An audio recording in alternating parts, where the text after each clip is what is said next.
मोदी जी की बात और गधे की लात कभी विश्वास मत करना। लेकिन लोग कहते हैं मोदी जी का डंका बजता है पूरी दुनिया में। हाँ बिल्कुल बज रहा, कहाँ नहीं बज रहा। अभी इस कोविड में बंगाल पश्चिम वो बांग्लादेश गए थे, वहाँ डंका बज रहा था, गो बैक हो रही थी। कौन सा देश है ऐसा है आज हमें 5 ट्रिलियन पे लेके छोड़ना चाहते थे ये। आज कौन सा देश है जिसके आगे कटोरा लेके ना खड़े हों ये लोग। आप कटोरा की बात कर रहे हो, लेकिन कुछ लोग ऐसे हैं हमारे देश में कह रहे हैं कि इजराइल के साथ हम खड़े हैं, चाहे उनकी लाशें बेशक गंगा में तैर रही हों। अरे अब एक बात बताइए, जिसको अपना बाप दिखता नहीं और दूसरे के बाप पर उंगली उठाते हैं, ये तो वे लोग हैं। अरे अपने हिंदुस्तान के अपने भाई बहनों रिश्तेदारों को ही बचा लो। अब वो एक लड़का था, क्या नाम था, मैं नाम भूल गया, अंधभक्त था मोदी का, और ऑक्सीजन मांगते मांगते मर गया। एक बच्ची ने अपनी गुल्लक तोड़ करके 5100 रुपये दिए थे पीएम केयर फंड में, उसको भी ऑक्सीजन नहीं मिली, उसकी जान चली गई। तो डूब के मर जाए ना ऐसा प्रधानमंत्री। ऐसी सरकार आपको चाहिए कि एक छोटा बच्चा देश की सेवा के लिए अपनी गुल्लक तोड़ के तुम्हारे फंड में दे रहा है, और जब वो बच्चा बीमार हुआ और उसे उसकी कोई चीज़ की आवश्यकता पड़ी तो देश का प्रधानमंत्री और मुख्यमंत्री हो, गृह मंत्री हो, सब गायब। कुछ लोग कहते हैं कि किसान आंदोलन कर रहे हैं, इस वजह से इतना महंगा हुआ है सरसों का तेल। क्यों किसान आंदोलन सरसों के तेल में नहा रहे हैं यहाँ या बखेर रहे हैं उसको? देखिए ऐसा नहीं है। मैं ये किसान जो आंदोलन है यही तो समझा रहा है कि देखिए जो चीज़ पूंजीपति के घर चली जाएगी, जब किसान से पूंजीपति के घर पहुंच गई फिर वो महंगी हो जाती है। और अभी आप इसका सीधा उदाहरण है कि ऑक्सीजन किसके यहाँ बनती है? पूंजीपतियों के यहाँ। और आज ऑक्सीजन का सिलेंडर 10,000, 20,000, 30,000, 50,000 में बिक रहा।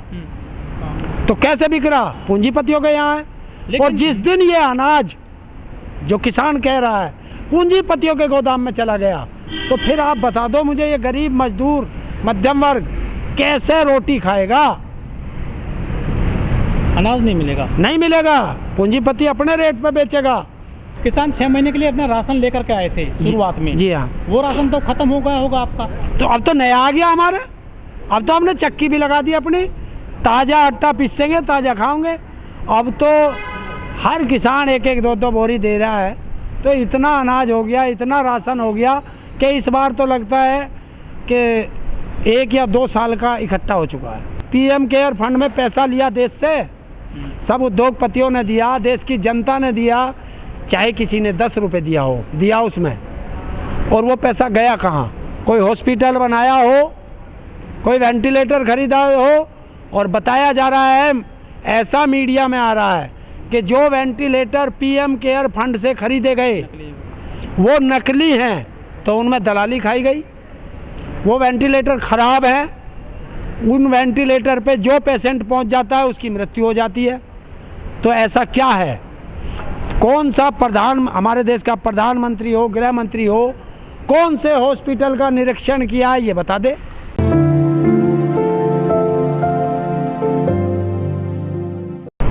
अभी थोड़ा समय लगेगा, क्योंकि आंदोलन हमारे राकेश टिकैत जी पहले ही कह चुके हैं कि आंदोलन लंबा चलेगा।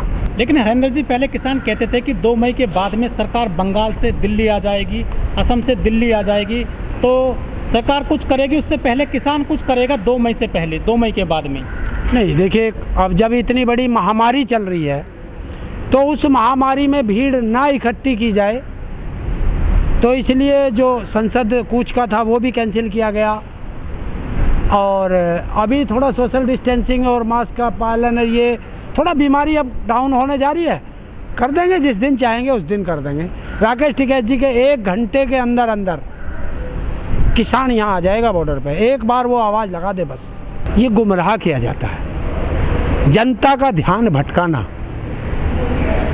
बाकी कुछ नहीं है। इस देश को ये जो सरकार है ना, ये वापस अंधभक्ति की तरफ ले जाना चाहती है।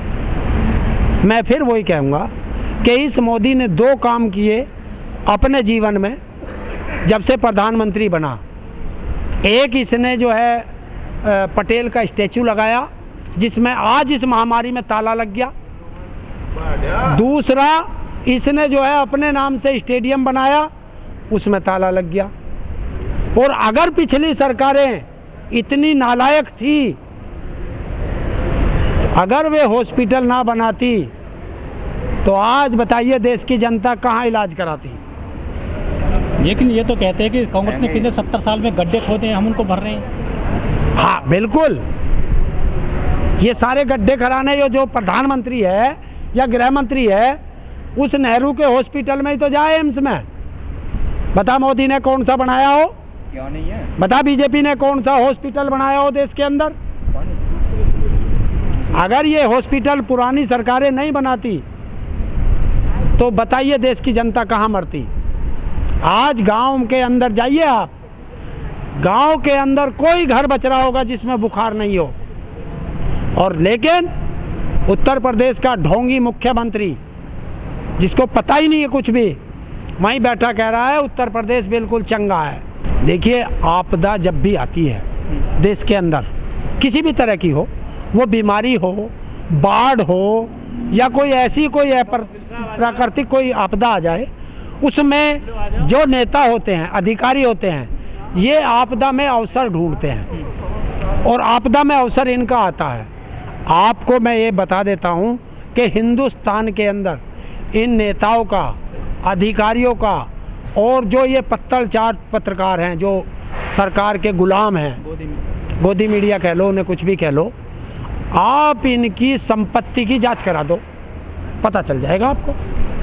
ये मत कराना कि अगर तुम पत्रकार तो सिर्फ तुम्हारे पूरे परिवार की संपत्ति की जांच। पता क्या कर रखा? मैं पत्रकार, रिश्वत मैं ले रहा, अपने बच्चों के नाम से संपत्ति खरीद दी।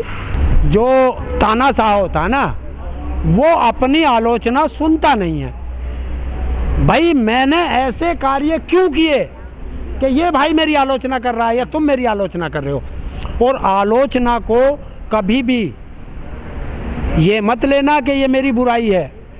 आलोचना आपके लिए एक सबक है कि यहाँ गलती है, इसको सुधारो, तब आप देश के प्रधानमंत्री अच्छे हो सकते हो, प्रदेश के मुख्यमंत्री अच्छे हो सकते हो। और अगर आलोचना को तुम दबाओगे तो तुम देश के और प्रदेश के सबसे नालायक प्रधानमंत्री होगे, सबसे नालायक मुख्यमंत्री होगे। वो चाहे पिछला कोरोना काल हो या ये कोरोना काल हो या वो बाढ़ का क्षेत्र हो, तब पप्पू यादव बिहार के लिए मसीहा बन के मैदान में आया है। मुख्यमंत्री घर में बढ़ जाता है, लेकिन पप्पू यादव को जो गिरफ्तार किया गया है वो राजनीतिक द्वेष से गिरफ्तार किया गया है। राजीव प्रताप रूडी हो, चाहे वहाँ का ये एम्बुलेंस चोर है, सरकारी एम्बुलेंस उसके घर में क्यों खड़ी थी, इसका जवाब प्रधानमंत्री दे, क्योंकि वो सांसद है।